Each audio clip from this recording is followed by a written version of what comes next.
Contoh projek RBT tahun 6, tajuk kedua,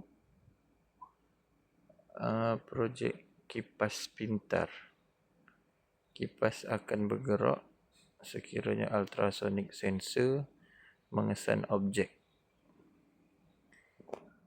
kurang daripada 20 cm. Itu kode dia. Menggunakan extension sonar untuk ultrasonic dengan reka bit.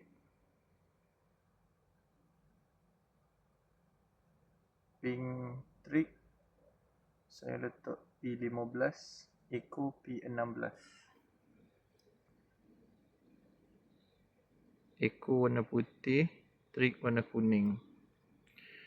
So trik ialah P15, echo warna putih ialah P16. Sama macam ni.